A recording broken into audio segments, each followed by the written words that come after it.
Shape में रहोगे, यानी एक व्यापारी को बढ़ाने के लिए ये नारा गढ़ा है बीजेपी ने। अब मैं राहुल गांधी जी के बारे में क्या बताऊं, वो जलेबी में क्या ढूंढते हैं, कैसे कारखाने की बात कर लेते हैं, जो मजाक बन गई पूरे हिंदुस्तान में, लोग जलेबी खिला खिला करके उनको चिढ़ाने लग गए थे। यही नहीं, वो आलू से कैसे वो चिप्स सोना कैसे निकालते हैं, कैसे सोना बनता है, ऐसे ही कई प्रकार की बातें वो मनगढ़ंत यानी बिना सोचे समझे बोल देते हैं। इसका एक कारण है कि उन्होंने अध्ययन नहीं किया हुआ है, वो घर में ही पढ़ाई की हुई है, वो कभी सरकारी स्कूलों में गए ही नहीं, देखा ही नहीं है। सुरक्षा कवच में घर में बैठ करके मास्टर आकर के घर में उनको पढ़ाता था और घर में जो कुछ भी पुस्तकीय ज्ञान उनको दे दिया वो ज्ञान ले लिया और उसके आधार पर राजनीति कर रहे हैं, ये ठीक बात नहीं है। उनको धरातल पे आना चाहिए, समझना चाहिए कि किस परिप्रेक्ष्य में ये शब्दावली ये बात कही गई है। राष्ट्र के समग्र समाज को एक रखने की बात आदरणीय मोदी जी ने कही है कि इस देश का प्रत्येक समाज संगठित रहे, एक रहे तो सुरक्षित रहेगा। इसमें कहाँ एक व्यापारी की बात आ जाती है। मैं एक बात फिर बताना चाहूँगा कि हमारे आदरणीय नरेंद्र भाई मोदी जी ने बहुत साफ कहा था कि किसी की पूजा पद्धति कोई भी हो, कोई दिक्कत की बात नहीं है। कोई मस्जिद में नमाज़ पढ़े, कोई दिक्कत की बात नहीं है। कोई मंदिर में आराधना करे, आरती उतारे, कोई दिक्कत की बात नहीं है। लेकिन राष्ट्रभक्ति जरूरी है, राष्ट्रीय चरित्र उनमें चाहिए, देश के कण कण के प्रति आत्मीयता का भाव उनके मन में होना चाहिए। ये एक होना ये ज़रूरी है। आज यदि हिंदुस्तान पाकिस्तान का क्रिकेट का मैच और दुर्भाग्य से हिंदुस्तान हार जाए, जो पटाखे फोड़ता है वो इस देश का नागरिक यानी हो नहीं सकता, ये कतई स्वीकार्य नहीं है। वो बात अलग है, लेकिन भारत के प्रति समर्पण का भाव, मान सम्मान ये होना चाहिए। इसके लिए एक रहने की बात कही गई है। अब वो क्या नज़र से, किस नज़रिए से उसको मोड़ देते हैं। आज तक देश को तोड़ने का काम किसने किया है? सबसे पहले कांग्रेस ने किया, फिर तुष्टीकरण अपना करके परिवार के एक सदस्य को ज़्यादा महत्व देने की बात करते हैं और दूसरे को और कम महत्व की बात दोगे तो समाज नहीं टूटेगा क्या? ये तोड़ने का षड्यंत्र कर कौन रहा है? वोट की राजनीति कर कौन रहा है? वोट प्राप्त करने के लिए किस प्रकार के और समाज में भेद पैदा करने का काम कौन कर रहा है? अच्छा ये बात बताओ, कभी भी राहुल गांधी जी या कांग्रेस के किसी भी वरिष्ठ नेता ने ये कभी भी नहीं बोला कि एक कोई नेता हैदराबाद का या सिकंदराबाद का कोई नेता ये कह दे कि 15 मिनट पुलिस को अलग कर दो, हम सब सलट लेंगे। उस पर क्यों नहीं प्रतिक्रिया करते? वो उस पर तो वो बोलते ही नहीं हैं। उनको पता नहीं क्यों कि वो वोट बैंक की राजनीति करते हैं। एक अपने जयपुर में भी एक कोई मौलवी बोल के चले गए थे कि हम यदि सड़क पे आ गए तो आपकी रूह कांप जाएगी। आप सब ने भी अखबार में समाचार में पढ़ा था। तो फिर आप सबको भी गुस्सा क्यों नहीं आता है कि क्या है, किस दिशा में ले जा रहे हैं वो, राजनीति कहाँ ले जा रहे हैं वो, क्या ये? और उसमें हमारे पूर्व मुख्यमंत्री जी भी मौजूद थे, उसमें तत्काल उसका बहिष्कार करके निकल जाना चाहिए था कि क्या बोल रहे हो तुम, ऐसा कैसे बोल सकते हो कि रूह कांप जाएगी? क्यों कांप जाएगी रूह? सड़क पे तो चलते ही हैं, सभी चलते हैं। शांतिपूर्ण तरीके से सड़क पे चलोगे तो किसी की रूह क्यों कांपेगी? लेकिन कोई धमकी भरे शब्दों में यानी एक वर्ग दूसरे वर्ग को धमकाने का काम करे और उसको हमारे राजनेता सुनते जाएं, मैं सोचता हूं कि इससे बड़ी विडंबना और क्या होगी। ऐसी राजनीति से मैं तो सोचता हूं कि लांछित होने वाले वो लोग हैं। देखिए, राहुल जी की बुद्धि के बारे में मैं क्या जवाब दूँ। वो जलेबी को भी और एक नया कारखाना समझ करके उसके लिए बात कर रहे हैं। वो पहले आलू से सोना कैसे निकालते हैं उसके बारे में बात करते हैं। वो हरी मिर्च और लाल मिर्च के भावों में अंतर दे के लाल मिर्च बोने की बात कर लेते हैं। तो मैं उनके बारे में क्या कहूँ, वो कुछ भी अपने कैसे भी कहीं से भी कहीं चर्चा कर लेते हैं जिसका कोई मतलब अर्थ नहीं होता। तो बिना अर्थ की बात का जवाब मुझे देना नहीं चाहिए, कोई मतलब ही नहीं है ऐसी बातें करने का। क्या तो क्या, लेकिन विपक्ष इसको मुद्दा तो बना रहा है कि जो नारा है इससे बांटने की बात की जा रही है, धर्म के नाम पर बांटने की बात की जा रही है। बांटना कहाँ, ये तो जोड़ने की बात कर रहे हैं, एक रहने की बात कर रहे हैं। बांटना कहाँ से आ गया? बांटने का काम कांग्रेस ने किया। कांग्रेस ने पहले देश को तोड़ा था, ये हम सब जानते हैं कि गांधी जी ने 50 तरह से बातें करी होगी, लेकिन नेहरू जी के नाम पर देश को तोड़ा गया, ये अपन सब जानते हैं। उसके बाद में समाज को तोड़ने की बात कौन कर रहा है? तुष्टीकरण की बात कौन कर रहा है? किस प्रकार से? और कश्मीर वाले इश्यू पर फिर से वो साथ में लगे, धारा 370 वहाँ लगाने की बात कौन कर रहा है? ये वही तो लोग कर रहे हैं जो देश को तोड़ना चाहते हैं। तो ऐसे लोगों के बारे में यानी वो ये नहीं समझ रहे, मोदी जी जब 140 करोड़ भारतीयों को एक मानते हैं, अपने परिवार का सदस्य मानते हैं, तो समाज को एक करने की, इस देश का समाज, देश का समाज, मैं धर्म समाज की बात नहीं करता, देश का समाज एक रहे, इसमें दिक्कत क्या है मुझे समझ में नहीं आया। समाज एक रहे, सेफ रहे, अच्छी बात है। समाज बिखरेगा, टूटेगा तो बटेगा तो कटेगा, ये सब जानते हैं इस बात को।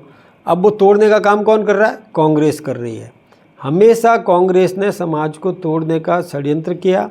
आज परिवार के कोई दो भाइयों में भी और एक की सुरक्षा की बात पैदा होगा ही होगा। परिवार के एक सदस्य को अधिक कुछ देना चाहोगे, बिना कुछ मेहनत के देना चाहोगे, और दूसरा मेहनत करता है उसको नहीं देना चाहोगे, तो निश्चित रूप से भेदभाव बनेगा, पनपेगा, टूटेगा समाज। परिवार भी टूटता है ऐसे ही, समाज भी ऐसे ही टूटता है। ये समाज को तोड़ने का षड्यंत्र कांग्रेस कर रही है, हम कभी भी नहीं करते। हम तो कहते हैं कि एक रहो, राष्ट्रीय चरित्र युक्त नागरिक बने, इस देश के प्रति समर्पण का भाव सबके मन में पैदा हो, ये हमारी सोच है। इसीलिए कहा है कि हम एक रहेंगे तो सेफ रहेंगे। हम आपस में बटेंगे तो क्या होगा? आज जिन जिन देशों में एक नहीं रहे हैं, बटे हैं, वहाँ क्या स्थिति बनी है, कितनी दुर्गति हुई है वहाँ पर, कैसे कैसे को देख सकते हो। ये सब अपन जानते हैं कि जहाँ एक नहीं रहे वहाँ कहाँ सेफ रहे। कल 5 मंत्री और वहाँ की राजनीतिक पार्टी के प्रतिनिधि, पदाधिकारी और कुछ प्रतिनिधि, लगभग 20 के लगभग वहाँ से एक प्रतिनिधिमंडल हिंदुस्तान में आया कि दुनिया की सबसे बड़ी राजनीतिक पार्टी भारतीय जनता पार्टी की कार्यप्रणाली और सरकार और पार्टी के साथ समन्वय, इसको लेकर के पढ़ने के लिए, सीखने के लिए वो आ रही है। तो मध्य प्रदेश में वो गए थे, मध्य प्रदेश सरकार के साथ में उन्होंने, और अपना 3 दिवसीय वो कार्यक्रम उन्होंने किया था, अध्ययन किया था। उसके बाद वो 19 नवंबर, 20 और 21 नवंबर को, 19 को उनका आगमन है, 20 को यहाँ रहेंगे, 21 को वापस लौट करके जाएंगे। तो वो पार्टी कार्यालय में भी आएंगे, यहाँ पर भी आपसे रूबरू होंगे, और फिर सरकार के साथ भी, जो मुख्यमंत्री जी के साथ भी वहाँ पर भी रहेंगे। यहाँ के कुछ प्रमुख स्थान है उनका भी वो, जैसे एक हम लोगों ने भी सोचा कि अब वो आए तो उनको चोखी ढाणी भी दिखाया जाए, ऐसा एक अभी विचार चल रहा है कि कहाँ कहाँ कार्यक्रम उनका होगा। ये कार्यक्रम करके और फिर आमेर, जो मैं सोचता हूँ कि अपने यहाँ का एक दर्शनीय स्थल भी है और उसको भी हम दिखाएं, और भी 1-2 पॉइंट्स और तय करेंगे। समय निर्धारण कर रहे हैं, इनको बताया हुआ है, हमारे जो पार्टी के पदाधिकारी हैं वो भी तय करेंगे। तो वो 3 दिन में पार्टी को भी पढ़ेंगे, समझेंगे, हमारी कार्यप्रणाली, हमारी संगठनात्मक व्यवस्था, और फिर सरकार कैसे काम कर रही है, विकास किस प्रकार से कर रही है, हमारा कार्यकर्ता किस प्रकार से सरकार की घोषणाओं को पूरा करवाने में अपना नीचे के स्तर तक किस प्रकार से भागीदार बनता है, सहयोग करता है, जनता के अभाव किस प्रकार से दूर करने में वो अपनी भूमिका निभाता है। ये सब चीज़ें उसमें चर्चा का विषय होगी। थोड़ा भाषा का रहेगा, कहीं थोड़ा एक flow, how to speak in high level English, ये एक प्रॉब्लम रहेगी। तो ठीक है, उसका समाधान हमारे राव राजेंद्र सिंह जी, मैं सोचता हूँ कि वो इसको पूरा कर लेंगे। देखते हैं, कार्यक्रम अच्छा होगा और आप सबका भी उसमें सहयोग अपेक्षित है। धीरज गुर्जर, उन्होंने कहा कि नहीं मानेंगे तो जूते से समझाएंगे। अधिकारियों के लिए ये स्टेटमेंट उन्होंने दिया। प्रदेश किस दिशा में बढ़ रहा है? क्या अधिकारी अराजकता की तरफ बढ़ रहे हैं या नेता बाहुबल की तरफ बढ़ रहे हैं? ये वास्तव में दुर्भाग्यपूर्ण स्थिति है। जैसा कि आपने सवाल किया, मैं ये कहूँ कि ऐसे लोगों को बेनकाब करना चाहिए जो किस दिशा में ले जा रहा है राजनीति को। क्या दादागिरी की राजनीति चलेगी? क्या गुंडागर्दी की राजनीति चलेगी? क्या कोई व्यक्ति पुलिस के संरक्षण में से और किसी को अपराधी को छुड़ा करके ले जाए, ये क्या बात है? गुंडागर्दी का राज है राजस्थान में पैदा करना चाहते हैं क्या? कोई व्यक्ति कहे कि जूतम पैजार की बात करे, ये कोई राजनेता के लक्षण है क्या? ये ऐसे संस्कार, ऐसे के बाहुबलियों का राज चलेगा क्या, या नीतिगत राज चलेगा? यानी भारत की राजस्थान व्यक्तित्व, कृतित्व, ये सब कैसा होना चाहिए, ये निर्णय करे। ऐसे लोगों को निश्चित रूप से और बेनकाब करने की ज़रूरत है। उनको कभी भी संरक्षण देने की कोई ज़रूरत नहीं है, तो अपने आप लाइन पे आ जाएंगे वो सब। यदि उनको संरक्षण देने का काम कर दिया और बाहुबलियों का राज पैदा कर दिया, तो फिर मैं सोचता हूँ कि सभ्य लोगों को राजनीति में कैसे वो और अपना स्थान बना सकेंगे, कैसे वो राजनीति कर सकेंगे। और मैं सोचता हूँ कि हमारे मतदाताओं को ऐसा फैसला करना चाहिए कि किस दिशा में वो बढ़ रहे हैं। सेफ अच्छी राजनीति चल रही है, उस राजनीति को और बाहुबलियों के हाथों में सौंपना चाहते हैं क्या? अधिक पहलवान है, वो कुश्ती लड़ करके राज लेना चाहता है। सदव्यवहार नहीं करेंगे, उसको जुत्तम पैजार की बात समझाएंगे, ये कौन सा तरीका है? कानून नहीं है क्या? कानून का राज होना चाहिए कि जुत्तम पैजार का राज होना चाहिए? ये तो हम सबको निर्णय करने की ज़रूरत है। मैं तो आप मीडिया से भी निवेदन करूंगा, ऐसे व्यक्तियों को और कतई महत्व नहीं दें जो इस प्रकार की बाहुबली की बात करता है।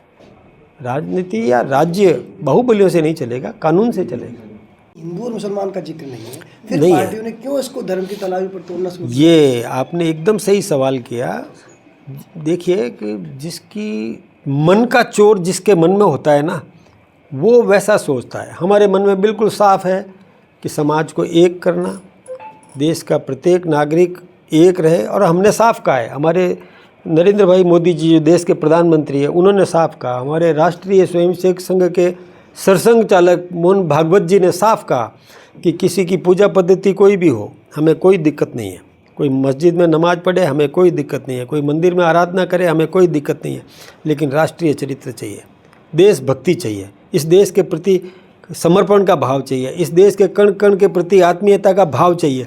ये ज़रूरी है। तो जब इसमें कहाँ दिक्कत है, मुझे समझ में नहीं आता ये लोग क्यों नहीं समझ पा रहे हैं। थोड़ा पढ़ ले, जाए, बैठे, बात करे, उनसे चर्चा करें।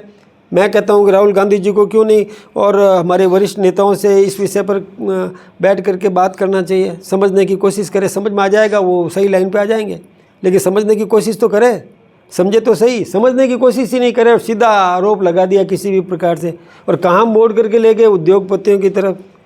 अरे इस कौन उद्योगपति है? सर्वा दूसरे इससे बड़े उद्योगपति नहीं है क्या? लेकिन पता नहीं क्यों उनको ऐसी बात करना चाहिए।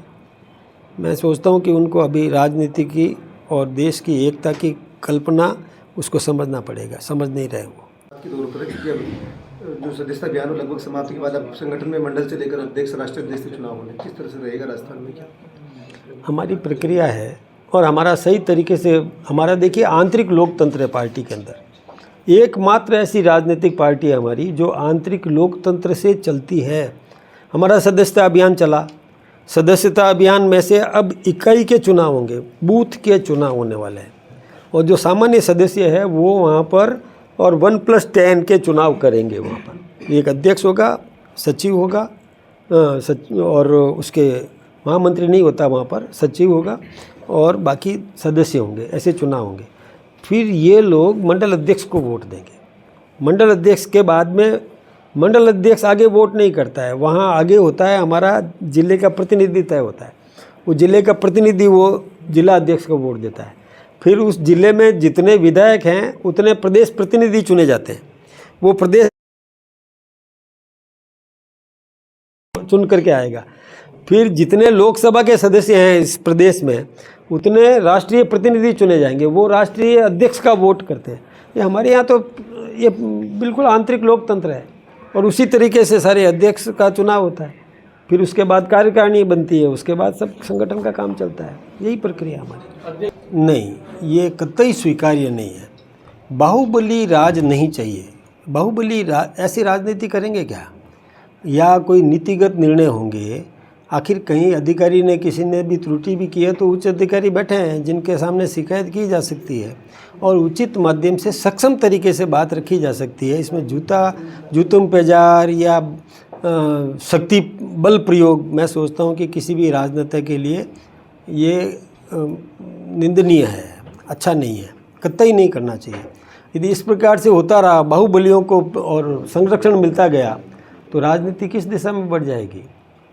ये राजस्थान है, शांति प्रिय क्षेत्र है, यहाँ पर बाहुबली को कोई अलग से स्थान मिले, महत्व मिले, ये ठीक बात नहीं है।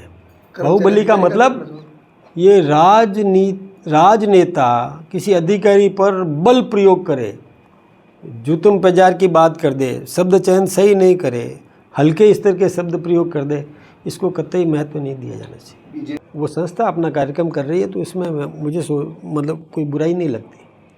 संस्था दो अलग है, एक हेरिटेज अलग है, ग्रेटर अलग है, वो दोनों ही नगर निगम अलग अलग है, और वो अपना कार्यक्रम करे, कोई दिक्कत नहीं। और मैं तो ये भी कहता हूँ कि कोई अपने घर में भी खुशी मनाए तो दिक्कत की बात कहाँ है। एक परिवार में 5 लोगों अलग अलग मनानी चाहिए। खुशी मनाने में कहाँ ना आए, खुशी मनाने में कहाँ दिक्कत है। दो निगमों का कार्यक्रम खुशी मना रहे हैं ना, दो विरोधाभासी तो बात नहीं कर रहे हैं। दो निगम का कार्यक्रम एक जगह एक ही जयपुर के ऐसा बजट सरकार हो रहा है, पैसा तो सरकार जनता तय करे किस कार्यक्रम में जाए। देखिए, मुझे ये देखो, सच्ची बात तो ये है कि आपसे ही मुझे पता चला है, लेकिन फिर भी मुझे इसमें कोई कमी नज़र नहीं आती।